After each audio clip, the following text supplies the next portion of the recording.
Kami ajak berbincang Coach ya. Oke. Bersama dengan founder and designer Marengo Natural Dyes Batik di Yogyakarta, Nuri Ningsi Hidayati. Bu Nuri, selamat malam. Halo, selamat malam. Iya, saya panggil Mbak Nuri aja Halo, ya. Coach.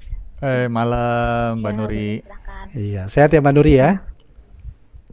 Alhamdulillah sehat, Coach. Baik. Iya. Mbak Nuri, Ya. mungkin pertama bisa disampaikan kepada kita semua di sini. Sebenarnya apa yang menginspirasi Anda untuk menekuni dan melestarikan batik Marengo? Tapi bisa nggak disampaikan dulu sebenarnya apa sih batik Marengo ini?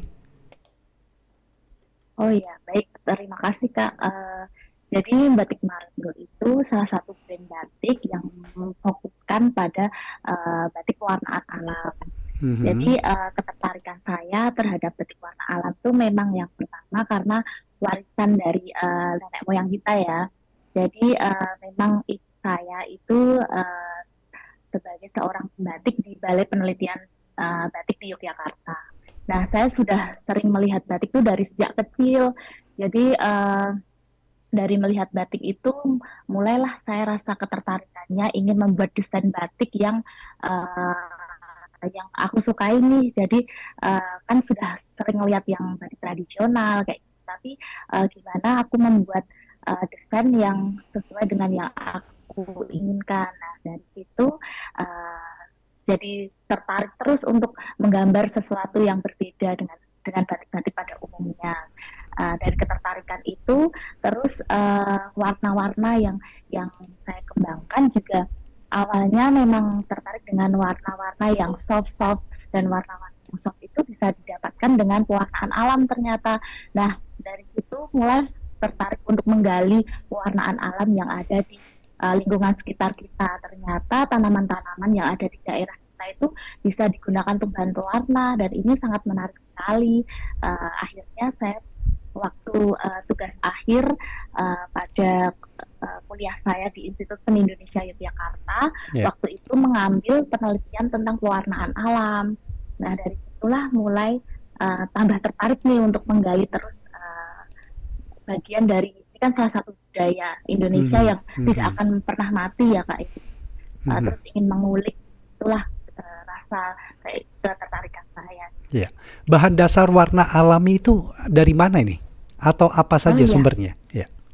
Nah, jadi Marengo sendiri itu diambil dari salah satu nama tanaman penghasil warna, Kak. Jadi memang tanamannya itu kita menggunakan tidak hanya daunnya, tapi ada kayu-kayuannya, batangnya, sampai akarnya itu juga pernah saya coba untuk eksperimen. Ternyata warnanya sangat indah sekali. Jadi mulai dari akarnya, batangnya, daunnya, sampai bunganya bisa kita gunakan untuk bahan pewarnaan alam. Nah, ini waktu sebenarnya sebelumnya memang belum tahu ya.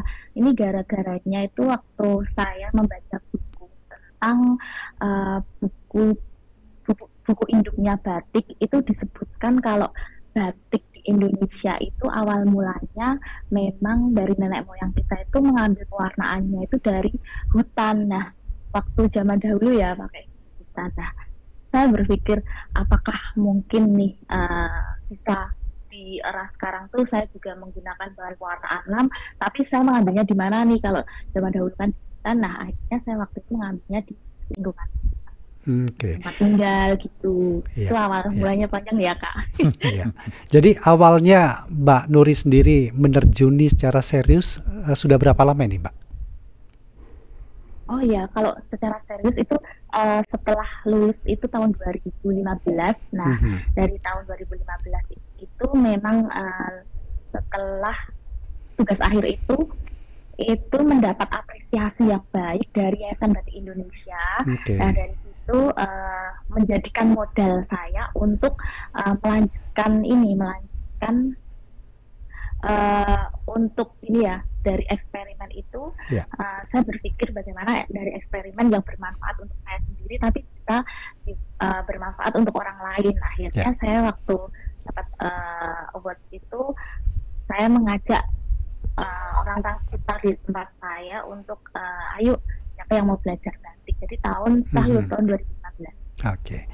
Coach, menarik ya cerita Ya. awal tadi dari Mbak Nur ini. Sebenarnya bagaimana sih Coach perkembangan pelaku usaha mungkin mikro, kecil, menengah khususnya di sektor kerajinan batik saat ini Coach? Ya, jadi awal saya mendampingi para UKM bisnis khususnya fashion, yang saya share ke mereka adalah mereka benar-benar punya yang namanya identitas bisnis yang kuat. Ya, mereka bisa menjelaskan kenapa mereka berbisnis, kenapa produknya batik, kenapa senangnya di fashion gitu ya. Mereka jelaskan. Dan memang Marengo ini ya salah satu produk yang dikembangkan oleh Nuri ya, dan Nuri bukan cuma pembatik tapi dia juga belajar tentang batik. Ya, dari mulai seninya, dia sarjana yang meriset tentang pewarnaan batik.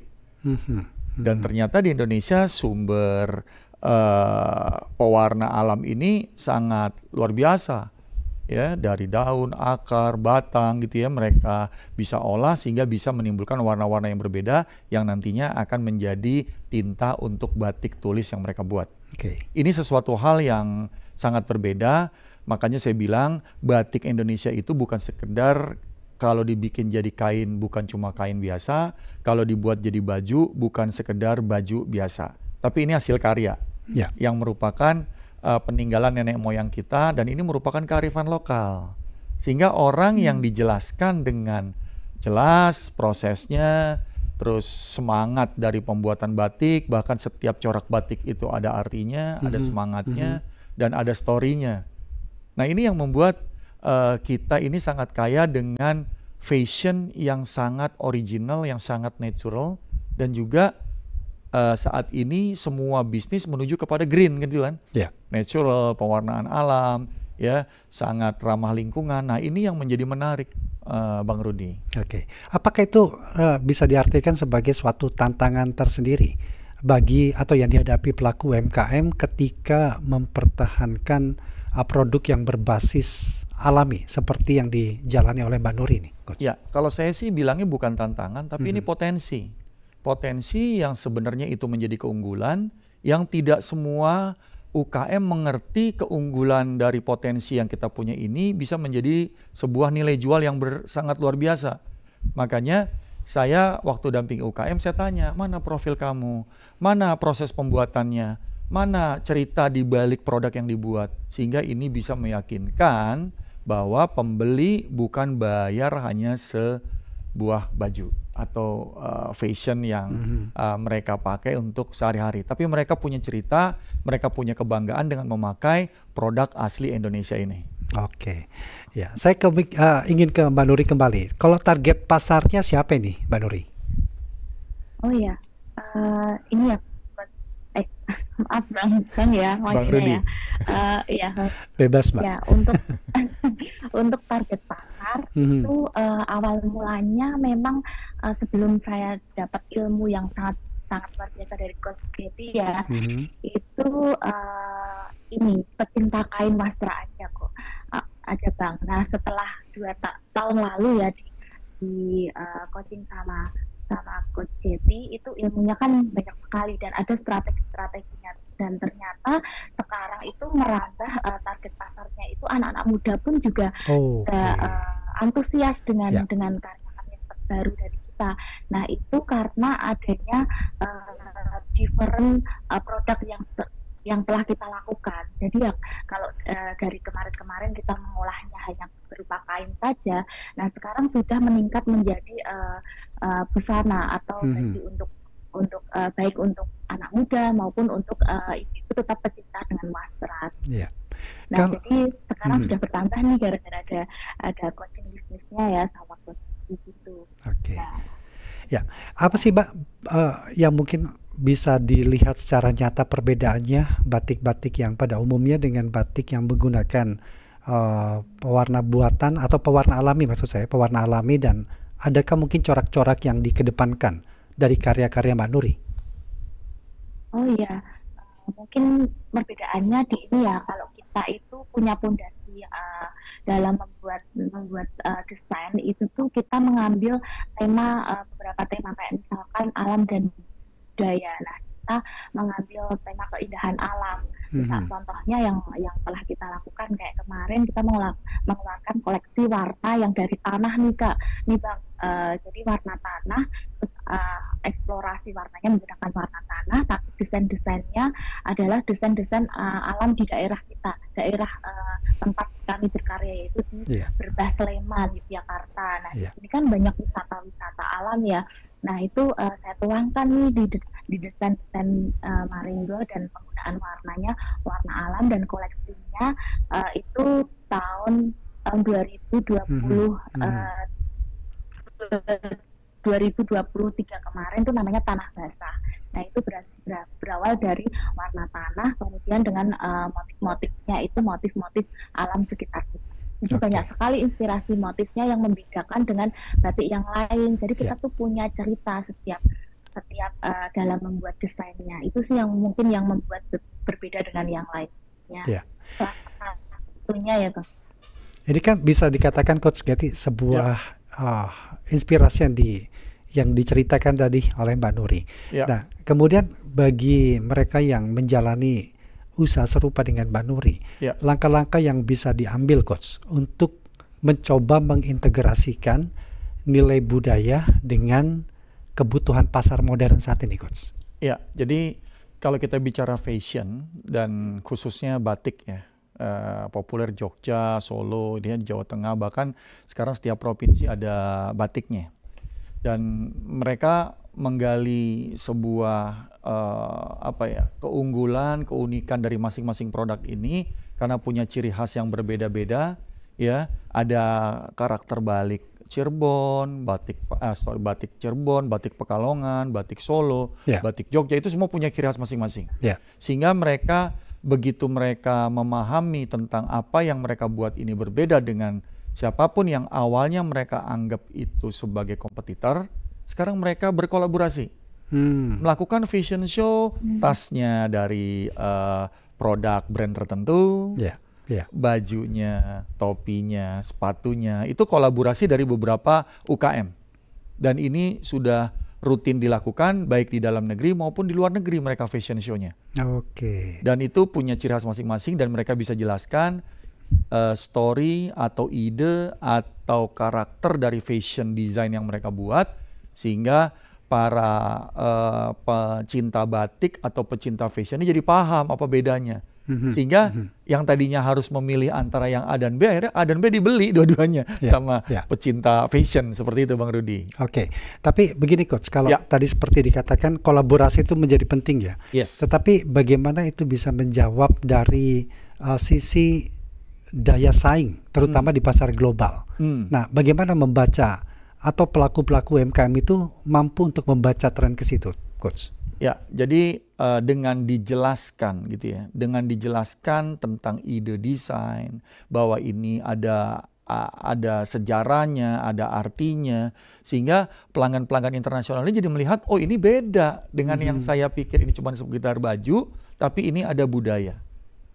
Ada sebuah pesan yang mau disampaikan dari corak.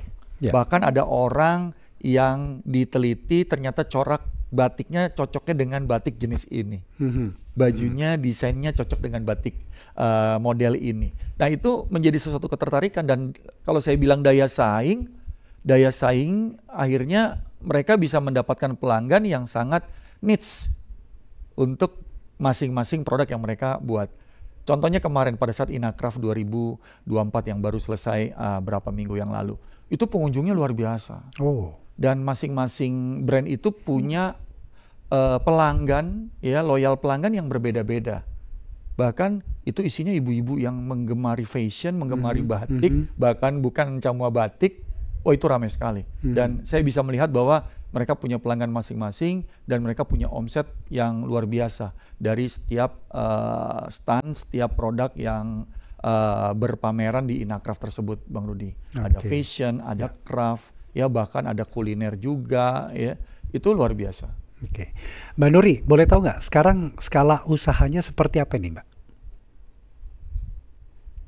Eh, Skala usahanya, maksudnya yang seperti apa ya Kak ya? Yang sedang Atau dijalani sekarang skalanya itu oh ya, udah seperti apa, berapa Produknya, iya jumlahnya, betul, ah, produksinya berapa, pelanggannya. pelanggannya gimana nih Mbak? oh, ya. eh, jadi gini ya, untuk melihat perkembangan yang kita lakukan dari tahun lalu sampai sampai sampai tahun ini ya, itu memang sekarang timnya sudah bertambah. Itu mulai dari tim produksi, kemudian bertambahnya itu membuat kita memacu peningkatan kapasitas produksi juga meningkat. Kemudian untuk customernya juga database kami juga sekarang bertambah bertambah baru, tapi tetap kita mempertahankan customer yang dulu-dulu tetap kita jaga gitu. Oh, Jadi oke. ya, walaupun kita sudah punya customer baru yang lama-lama, tetap kita terus kita kasih informasi, kita Ya. kasih apapun yang ada yang terbaru dari Marindo, kita kasih kasih info-info gitu. Jadi Hmm, itu update terus membuat ya. tambah ya, untuk keep kontak dengan kami terus. Ya, kan sudah mendunia nih Itu Mbak. salah satunya. Oke, kan produknya Jadi sudah mendunia nih. Respon dari pasar internasional terhadap karya ataupun produk batik Marengo gimana nih selama ini? ya, ya ini sebenarnya untuk target pasarnya memang memang kalau untuk batik warna alam itu ternyata tidak hanya lokal sendiri ya yang menyukai, dan terbukti kemarin waktu pameran Inacraft juga yang berkunjung di tempat kami itu mulai dari berbagai negara itu saya kenalan, Mhm, kemudian mhm. juga berinteraksi. Nah itu luar biasa antusiasnya dari berbagai negara, dan salah satunya untuk mulai dari tahun ini sama tahun kemarin itu kita sudah rutin untuk mengirimkan produk-produk ke Singapura, salah satunya Singapura sama Jepang. Wah, ya, Itu yang baru intens rutin ya berarti. ya. Kita masih terus untuk semangat untuk menambah ini market lagi di bagian belahan dunia lagi ya. Mantap. Gitu. Tadi kan Coach Getty sempat menyinggung kolaborasi nih Mbak Nuri.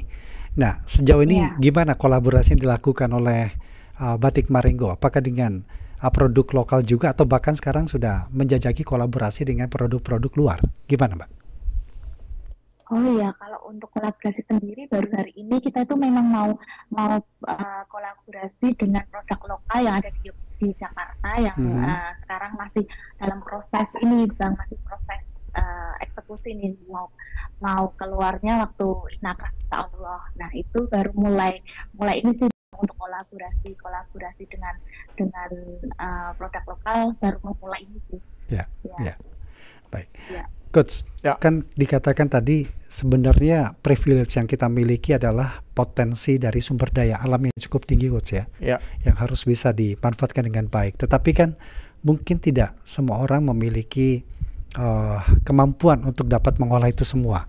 Nah, gimana sih Coach melihat peran dari komunitas atau mentor seperti Coach Getty ini hadir di antara mereka untuk betul-betul bisa memberikan semangat atau jalan keluarnya nih Coach? Jadi para UKM ini dengan saat ini banyak program-program yang dilakukan oleh kementerian, oleh korporasi, bahkan Dekratnas ini saat ini sangat aktif dalam melakukan kegiatan. Mereka sering bertemu nih dalam sebuah forum, sebuah training bersama, sehingga mereka saling bertukar ilmu, bertukar pengalaman, bahkan mereka membuat strategi untuk melakukan fashion show bersama atau pameran, atau bahkan berpartner dalam menciptakan sebuah galeri yang menjual produk-produk mereka secara swakelola antar mereka. Nah ini yang menarik Bang Rudi. Jadi kalau dibilang mereka bagaimana upayanya, karena sekarang ini sudah muncul komunitas-komunitas yang akhirnya ketemu dalam sebuah forum, terus belajar bersama, akhirnya mereka menciptakan produk-produk yang dilakukan bersama, sehingga ini bisa membantu produk yang sudah sukses luar biasa akan mengangkat teman-teman UKM yang mungkin masih di bawah atau menengah, punya potensi luar biasa, jadi ikut terangkat. Ini yang luar biasa. Dan pasar dunia, ya, setiap ada pameran Inacraft, setiap ada pameran produk-produk seni Indonesia tuh sudah mulai banyak berdatangan. Apalagi kemarin trade ekspor Indonesia itu membukukan, waduh, miliaran dolar itu transaksinya. Wah, artinya event-event seperti itu akan ter-highlight ya Coach ya, dengan baik ya di situ ya. Benar, benar. Nah, kalau kita ambil contoh dari yang dilakukan oleh Mbak Nuri selama ini, apakah penggunaan bahan-bahan alami yang memang menjadi potensial sumber daya alam kita, apakah ini bisa dikatakan sebagai citra baik yang berkelanjutan untuk perkembangan UMKM kita, terutama bagi pelaku yang menjalaninya, Coach? Iya, benar sekali, karena dengan produk yang menggunakan bahan alam dan itu ramah lingkungan, itu saat ini sangat disukai oleh pasar luar. Apalagi orang-orang dari luar negeri ini sekarang ingin menuntut bahwa semua produk yang dia pakai itu ramah lingkungan, tidak mencemari, bahkan bahan plastik itu sudah mulai dikurangi dan dibuat bahan-bahan alternatif pengganti. Karena boleh diketahui bahwa banyak pewarna tekstil ini tidak ramah lingkungan. Tapi di sini khususnya UKM-UKM atau fashion lokal kita ternyata banyak juga yang menggunakan pewarna alami ini. Dan itu eco-friendly. Udah dengan eco-friendly, dengan yang kita kenal sekarang eco-print dari warna daun, cetakan, hiasan daun, itu luar biasa menurut saya. Dan ini memang menjadi kampanye global kan Coach ya? Dan ini betul-betul seharusnya bisa ditangkap menjadi sebuah produk yang memang bisa diterima oleh negara ataupun dunia internasional. Ya, Coach Getty dan juga Mbak Nuri, izin dulu break sebentar ya. Nanti kita lanjut lagi obrolannya malam hari ini. Banyak UMKM di Kabupaten Natuna sekitar 1-2 tahun yang lalu, mulai dari harga Rp25.000 sampai 4. Energi sukses bisnis hanya di RRI Pro 3, jaringan berita nasional. Baik pendengar, kita lanjutkan dialog Xbiz malam hari ini bersama dengan Coach Margetti Herwin dan narasumber kami, founder and designer Marengo Natural Dyes Batik, Mbak Nuri Ningsi Hidayati. Mbak Nuri, terima kasih Mbak masih bareng dengan kita Mbak malam ini. Ya, sudah banyak Mbak yang diceritain, tetapi ingin tahu juga Mbak, sekarang melibatkan berapa orang di dalam usaha batik Marengo ini Mbak? Mungkin bisa diceritakan dari perjalanan tahun 2015 sampai dengan sekarang, artinya produksi meningkat, permintaan meningkat, semakin dikenal, tentu kan jumlah dari SDM yang terlibat di dalamnya pun juga akan bertambah. Seperti apa ini Mbak? Ya, jadi memang dari tahun 2015 itu awalnya segala sesuatunya saya kerjakan sendiri ya, mulai dari proses mendesain, kemudian pewarnaan. Nah, seiringnya berjalannya waktu itu sekarang kan kami yang ada di workshop utama yang di Yogyakarta itu ada 5 orang. Nah, itu ada adminnya juga, dan kemudian untuk yang di bawah naungan Marengo sendiri untuk proses pembatikan, kemudian proses kita juga punya namanya Trite. Nah, itu proses yang inovasi dari kami itu ada 15 orang.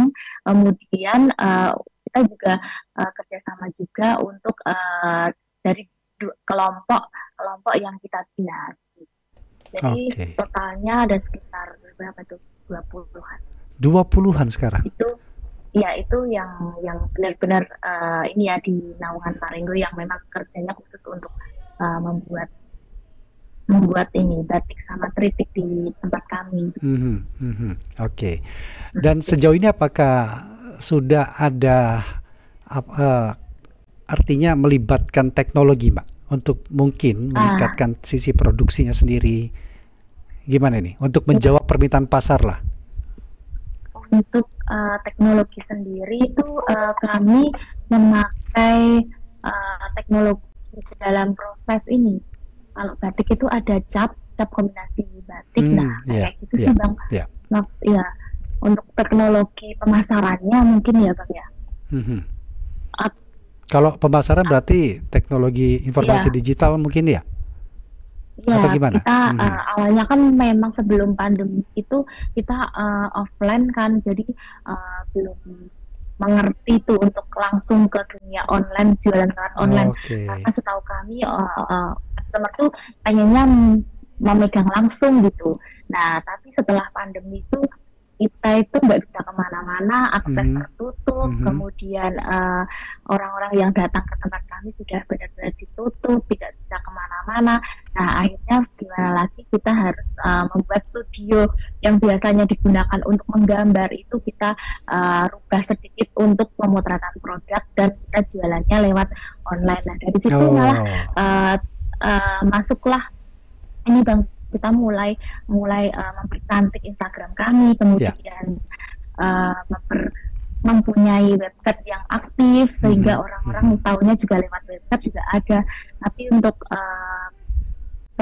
sama WhatsApp Business, nah itu sampai sekarang kita masih menggunakan 3 itu. Oke. Untuk teknologi pemasarannya gitu. Instagramnya apa nih Mbak? Kalau boleh tahu mungkin bisa lebih. Ya, Instagramnya Marengo Batik. Marengo Warna Alam Indonesia, ya. Marengo Batik itu pasti mengarah ke Instagramnya Mbak Nuri ini ya, produknya ya. Ya, mungkin kan ada pendengar Pro 3 yang ingin spill mengetahui dari karya-karya ataupun produk-produk dari batik yang menggunakan pewarna alami. Ya, Coach, melihat bagaimana perkembangan usaha yang dijalani Mbak Nuri tadi sejak 2015 sampai dengan sekarang sudah melibatkan sekitar 20 pekerja di dalamnya. Menjaga konsistensinya ini bagaimana nih Coach ya? Karena 2015 sampai 2024 kan bukan waktu yang cukup lama untuk seperti yang dijalankan Mbak Nuri nih Coach. Oke. Kayaknya yang jawab bisa Mbak Nuri. Mbak Nuri boleh ceritain tahun 2023 karyawannya berapa? 2024 dalam setahun ini karyawannya berapa? Dan berapa next tahun 2025 targetnya apa Mbak Nuri? Iya, jadi yang 5 orang tuh memang khusus intens di tenaga karyawan ya. Untuk yang 15 itu jadi kayak borongan gitu loh Coach. Tapi memang tiap hari itu mereka bekerja. Nah, terus nah awalnya tahun lalu aja Coach itu cuma saya berdua Coach untuk menjual sendiri, kemudian pameran, menggambar masih sendiri, pameran juga sendiri kayak gitu. Nah, sekarang sudah alhamdulillah itu sudah ada bagian-bagiannya. Nah, itu juga dipelajari waktu bersama Coach Geti itu Coach. Memang kita tujuan wirausaha kan memang untuk bermanfaat, tidak hanya untuk sendiri ya Coach ya. Jadi dari situ dengan modalkan keyakinan pasti akan bisa. Nah, terjadilah bisa gitu Coach. Nah, untuk kedepannya saya ingin sekali juga tetap kapasitas juga akan bertambah dan memperluas pasarnya juga Coach. Jadi biar pasarnya lebih luas dan kapasitas kita juga akan tambah lagi Coach. Jadi tidak berhenti di sini, ini merupakan proses ya Coach ya untuk melangkah ke selanjutnya. Coach, bicara tentang perluasan bicara tentang pasar nih Pak, atau perluasan pasar ini cukupkah dengan memanfaatkan media sosial, website, atau memang ada hal lain yang perlu diperhatikan ini Coach? Sebenarnya teman-teman UKM ini setahun itu banyak sekali bazar gitu ya, banyak sekali expo yang mereka ikuti atau fashion show di acara expo tersebut. Jadi ini merupakan saya rasa pasar yang bagus ya, strategi prospecting yang bagus karena ditemukan antara produsen dengan pembeli. Bahkan di situ ada distributor dan buyer yang juga hadir. Jadi ini adalah salah satu strategi yang simple di mana kita membuat taman sehingga kupu-kupunya datang. Dibanding kita cari kupu-kupu setiap waktu dan kita cuma dapat satu tapi usahanya sangat besar. Seperti itu Bang Rudi. Kita terima dulu pendengar ya Coach ya. Ada Pak Agung di Jakarta. Selamat malam Pak Agung. Selamat malam Mas Rudi, Coach Geti dan Mbak narasumber yang terhormat. Assalamualaikum warahmatullahi wabarakatuh. Waalaikumsalam. Silakan Pak Agung. Iya, kebetulan saya juga pelaku usaha salah satunya tekstil dan garment ya, tapi udah lama dari zaman Orde Baru sampai saat ini. Luar biasa. Jadi ini begini, di dalam suatu kita mengeluarkan produk, tentu kan misalnya baju, baju ini kan ada bermacam-macam jenis ya, ada yang baju kelas untuk pembeli masyarakat kelas bawah, misalnya harganya sekitar 10.000 sampai 30.000. Lalu yang harga kelas menengah 50.000 sampai hampir 100.000, bahkan yang lebih dari 100.000. Itu misalnya contohnya kaos tanpa kerah atau blazer. Jadi untuk meraih pembeli ini yang berkelas-kelas ini tentu memerlukan cara-cara yang baik, terutama untuk yang barang-barang kualitas ekspor yang 100.000 ke atas hanya untuk kaos saja tanpa kerah. Itu kalau kita sudah melakukan hal yang biasa seperti ikut bazar, ikut menjual lewat showroom atau di marketing keliling atau menyebar brosur, diiklankan di media, ada satu hal lagi yang bisa membuat penjualan meningkat, yaitu apa? Kita harus mencari jaringan pasaran yang seperti hutan rimba. Apa itu? Jaringan pemasaran yang sudah punya outlet banyak. Contohnya kerjasama dengan supermarket. Yeah. Karena kalau kita bisa kerjasama dengan supermarket yang punya outlet banyak, itu barang kita bisa cepat laku dalam jumlah yang agak lumayan. Kemungkinan seperti itu. Terima kasih. Terima kasih. Terima kasih. Waalaikumsalam, Pak Agung. Bekerja sama dengan pelaku-pelaku usaha lainnya untuk memperluas jaringan pasar kita. Tapi jangan dijawab dulu, Coach. Ada pendengar berikutnya, Ibu Dinda di Bogor. Selamat malam, Bu Dinda. Silakan, Bu Dinda. Bung Rudi. Ya. Selamat malam. Selamat malam. Malam, Coach. Malam, Bu. Malam, Bu. Apa kabar? Baik, Bu. Alhamdulillah baik ya. Terus narasumber ini karena baru klik nih, jadi belum tahu. Mbak Nuri, ya, beliau adalah founder and designer dari Marengo Batik di Yogyakarta. Di Yogyakarta. Selamat malam, Mbak Nuri. Halo, selamat malam Ibu. Salam kenal. Ya, salam kenal balik buat Mbak Nuri. Tadi udah dengar batik. Siapa sih yang nggak tahu batik? Apalagi kita bangsa Indonesia ya. Begitu ya, Coach dan Bung Rudi ya. Nah, pernahkah nih Mbak Nuri, pernahkah merasa pemasukan ini ya, pemasukan dalam 1 bulan kok sepertinya makin hari makin terpuruk, dan kalau merasa seperti itu, apa yang harus dilakukan Mbak Nuri? Dan untuk Coach Katy, pertanyaannya, kan banyak nih distributor ya untuk ini barang-barang gitu ya, Coach. Ya. Itu mereka taruh dulu di tempat kita tuh, Coach. Itu baik atau kita lebih baik bayar cash begitu, Coach? Baik. Tanggapannya, Coach Getty. Iya, terima kasih, Bu. Bung Rudi, terima kasih banyak. Bu. Terima kasih, Bu Dinda. Silakan, Coach Getty mungkin bisa menanggapi. Ya, tadi Pak Agung. Pak Agung. Pak Agung berhubungan dengan distributor yang banyak itu sangat penting. Tetapi ada keuntungan dan kerugiannya juga. Berikutnya juga terhadap pasar yang besar. Pasar besar, distribusi besar, supermarket besar. Mereka bayarnya mundur 3 bulan, pada kenyataannya uang yang kita dapat 6 bulan. UKM nggak bisa seperti itu. Mereka sudah rontok duluan dalam hal permodalan. Jadi kalau kita melihat bahwa diketahui orang banyak itu menguntungkan, lewat distributor besar itu menguntungkan, tapi kalau sudah masuk pengalamannya klien-klien saya banyak yang akhirnya gulung tikar karena modalnya kurang. Setiap dia dapat tambahan distribusi lagi atau pasar besar lagi, mereka perlu modal besar lagi untuk memproduksi, tapi sebenarnya barang mereka itu konsinyasi, tidak dibeli putus. Dengan konsinyasi ini UKM bilang masalahnya adalah permodalan kurang. Ternyata itu menjadi benang kusut yang akhirnya banyak UKM bangkrut. Saya bilang UKM nggak bisa melihat pasar seperti itu sebagai target utamanya mereka. Mereka harus dapat uang di depan agar mereka bisa berproduksi. Dan ternyata klien-klien yang saya dampingi ini, mereka dibayar di depan semua, nggak ada yang utang. Mereka ekspor ke luar negeri pun mereka berani bilang, Pak, kita UKM, kita modalnya terbatas, tolong bayar DP-nya minimum 50% atau dilunasi, kita segera kerjakan. Bisa ternyata. Jadi itu yang saya bilang, kenapa takut, kenapa ini? Karena kita terpikir bahwa yang namanya bisnis itu harus begini secara standar. Dan ini terbukti banyak saat ini binaan-binaan saya yang tidak perlu modal lagi sebenarnya. Karena perputaran uangnya betul-betul. Iya, karena perputarannya udah bagus dan termasuk kuliner yang saya dampingi. Mereka masuk ke minimarket yang secara umum kita tahu mereka bayar di belakang, ternyata bisa bayar di depan karena produknya berkualitas. Seperti itu. Kalau dari Bu Dinda tadi, ketika terpuruk apa yang harus dilakukan?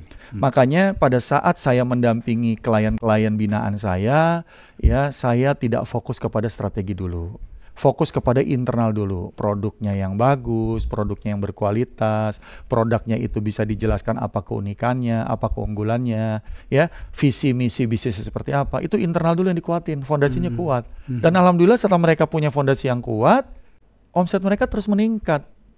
Bahkan sampai sekarang dalam 1 tahun lalu saya dampingi, semua binaan yang ikuti proses sistem yang saya share, mereka tumbuh. Dan ini udah edisi ke-28, jadi kalau mengikuti proses ini 28 episode, di mana setiap episodenya itu adalah binaan saya yang saya undang, yang telah sukses bertumbuh dan bisa dilihat rekamannya di YouTube RRI Pro 3 atau di YouTube saya cuplikannya. Ya. Ini Mbak Nuri terputus, kita masih coba lagi untuk Oke, masih tersambung. Ya, baik sudah. Ya, Mbak Nuri mungkin ada pesan bagi teman-teman pelaku kayak UMKM yang mungkin bisa dijadikan sebagai suatu pegangan untuk menjalankan usahanya, terutama yang mungkin sejenis dengan yang dilakukan oleh Mbak Nuri. Silakan, Mbak. Ya, maaf terpotong ya.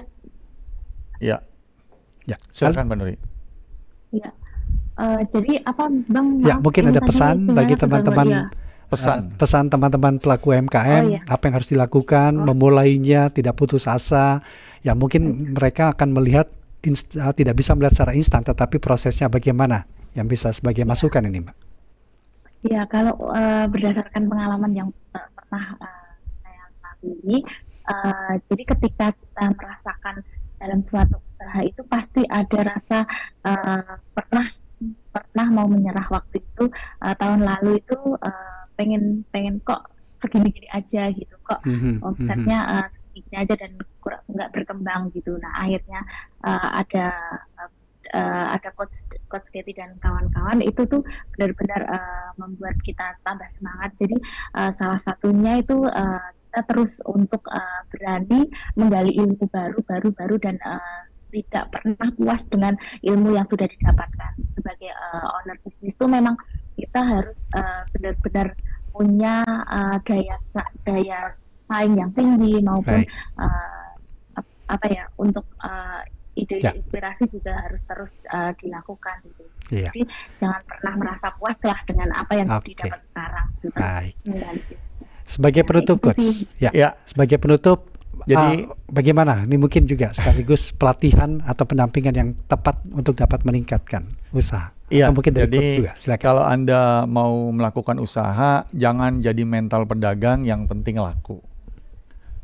Bermentallah sebagai entrepreneur yang membangun usahanya dengan terus memperbaiki kualitas, memperbaiki sistem, memperbaiki struktur kerja, selalu punya data untuk mengukur prospek berapa, penjualan berapa, rata-rata penjualan per transaksi berapa, sehingga Anda bisa meningkatkan profit.